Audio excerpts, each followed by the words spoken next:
भैया इस तरह से भी हम क्वेश्चन को लगा सकते हैं, हाउ टू सॉल्व।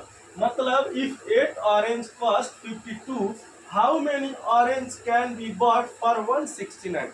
पहला तो तरीका हम बताए थे कि 52 रुपीज है, तो आप क्या करेंगे, 8 ऑरेंज से भाग दे देंगे, तो आपका 8 चौक के 8 छक्के 48, 48 8 छक्के 48, 4 52 और यानी 8 पच्चे 40, यानी 6.5 आ जाएगा।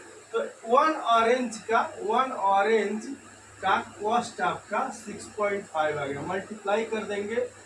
अब कह रहा है बॉट फॉर 169, अब कह रहा है 169 रुपीज में कितना ऑरेंज आप खरीदेंगे। समझ रहे हैं कि एक ऑरेंज का कीमत इतना आ गया, तो 169 में आप कितना, तो आप इसमें भाग दे देंगे, 10 का मल्टीप्लाई हो जाएगा। अब काट लीजिए 5 से, 5 दूना 10 और ये हो जाएगा 13 पच्चे 65, ठीक है। अब इसको कर दीजिए 13, 13 कम 13, 13 तिया 39, यानी 13 दूना 26।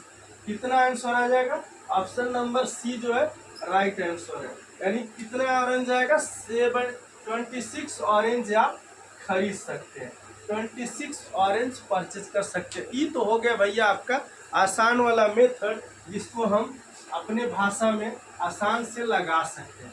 लेकिन एक और नियम है जिसे हम कहते हैं, इसे हम कहते हैं direct proportion and inverse method. अब इसमें क्या रहा, देखो 8 ऑरेंज का 52 रुपीज दाम है, यानी 8 ऑरेंज है और उसका दाम कितना 52 रुपीज, इक्वल टू कर दीजिए।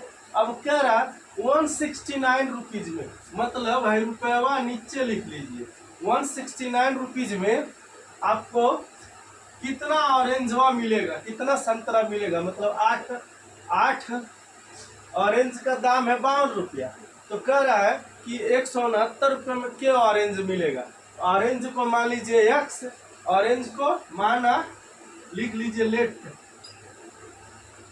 Orange is equal to X. अब एक्स मान लीजिए, अब क्या करिए, सॉल्व कर लीजिए। कैसे, क्रॉस मल्टीप्लीकेशन कर दीजिए, क्रॉस मल्टीप्लीकेशन कर दीजिए। 8 इंटू 169 और डिवाइडेड बाई 52 आ गया, इक्वल टू एक्स। अब काट लीजिए, 2 चौके 8 और 13 चौके 52, 13 13 169, यानी एक्स की वैल्यू आ गई 26।